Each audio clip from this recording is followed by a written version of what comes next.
Here are my weaknesses in all their glory.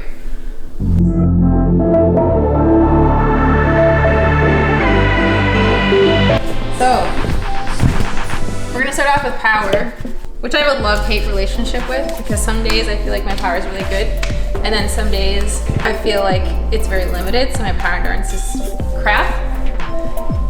Okay, so I'm doing the max reach. Never been able to grab 5, and I've always wanted to. It was close, but it's still not quite there.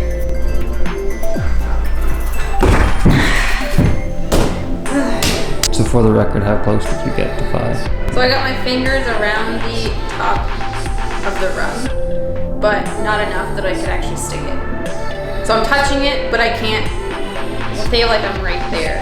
Really close, but not quite enough to actually grab it. So just like half an inch more maybe, and I think I've got it.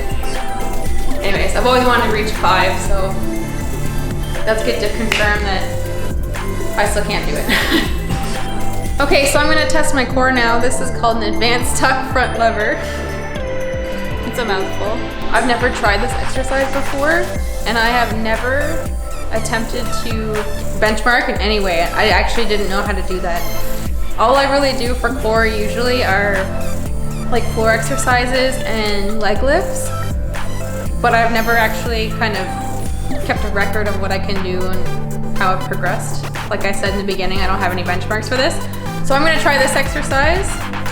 I just kind of jokingly tried it a second ago and it didn't go well, which is actually good. If I have it on camera and I've tried it, at least it tells me that my core is, well, you'll see.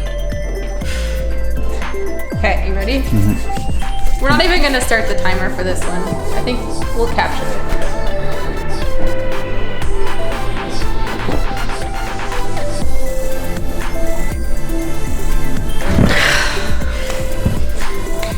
So I can't even do one. Okay, so since that didn't work out, I'm gonna do just old-fashioned leg lifts as well, because I'm used to that. And at least I'll have a number of how many I can do clean.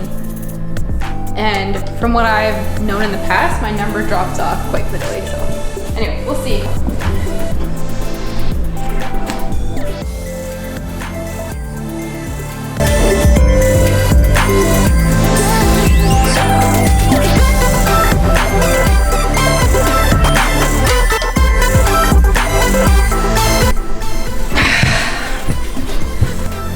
In case you're wondering why I'm doing them so slow, is because I don't want to use momentum at all. I want to really just target my core. Momentum will come in with movement on the wall, but if I'm benchmarking my core currently, I just want to look at my core, not how well my momentum can propel me and my legs up. Okay, what's next now? Lock-offs.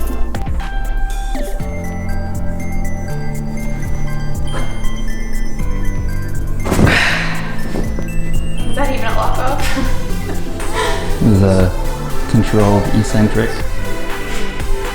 I wasn't in control, I was my muscles letting go. Yeah. Okay, other arm. Yeah. For the record, lock-offs have always been a weakness, and I've clearly never targeted them, so it's gonna be worse.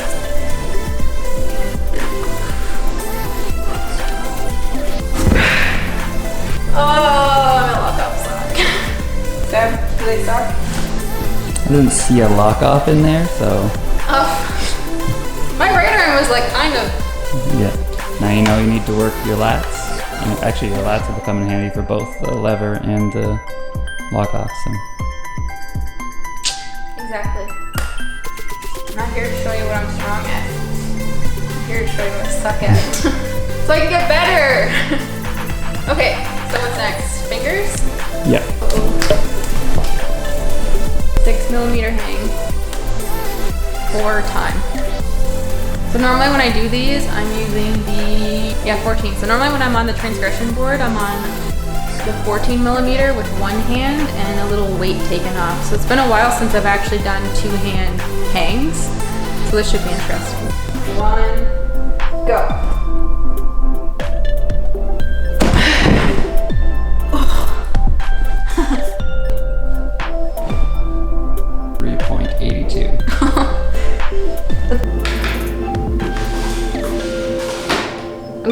flexibility now. I used to be really good at stretching after climbing and running, and I've been pretty slack on it lately, which sucks because I was seeing a lot of progress. We'll see how much I've lost or how much I've stayed the same. It'll be cool to know. I'm gonna do the middle splits, and then I'm going to do forward fold. Yeah, okay.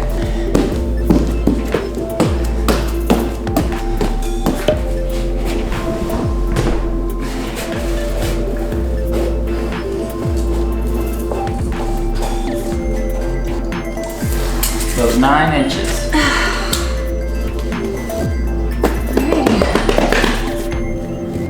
And now I'm gonna do the forward fold.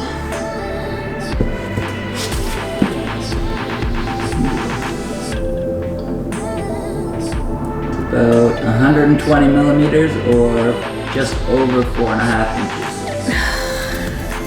Save the best for last. This is my favorite exercise. Something I probably don't need to actually test. So I'm gonna do max pull-ups. I'm gonna try to keep my form as clean as possible. I'm not gonna use any momentum and I'm not gonna be kipping. So just straight pull-ups. I think my form will start to weaken at the end. So I find when I get tired, my legs start to bend up. I'm gonna count those personally.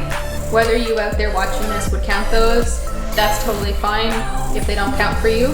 For me, I'm just gonna let them go. So, okay, ready? Ready. Gonna do a little bit of climbing every time.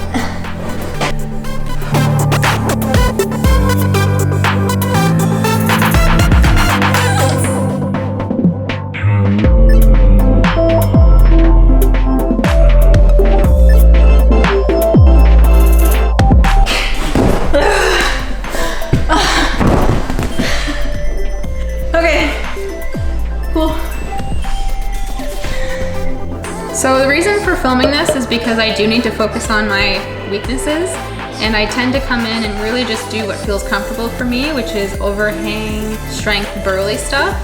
And the balancy stuff where it requires flexibility, I kind of stay away from. Anything that's static, I kind of stay away from. Lock offs, never do them.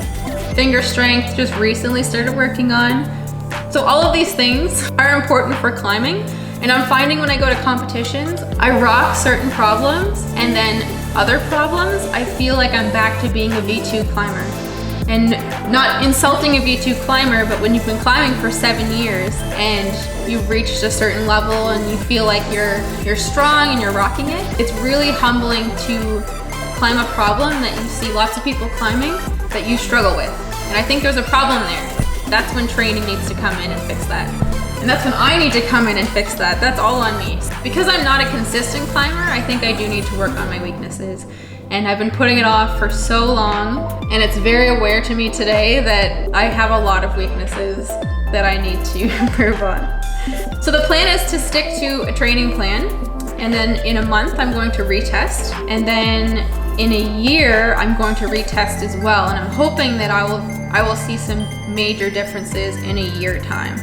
Do you have any predictions on what's gonna happen in a month versus a year? You're not gonna make a lot of like new muscle fibers, you're not gonna make bigger, stronger muscles in a month, but you're gonna teach your brain how to use your muscles more efficiently. So see a lot of quick gains on these exercises that you do for the next 4 or 5 weeks. And then after that, for the 1 year progress, that's when progress is gonna slow down a bit, but you're gonna make those slow, actual muscle gains. Anyways, I hope this was entertaining, and now that all my weaknesses are out on the internet, I feel very vulnerable about that. So I'm hoping this video encourages you to go set your own benchmarks as well. It's nice to have data and it's nice to see progress. On paper, when you see yourself progressing, it's a lot easier to stick to something. So I'm hoping that's the case with this.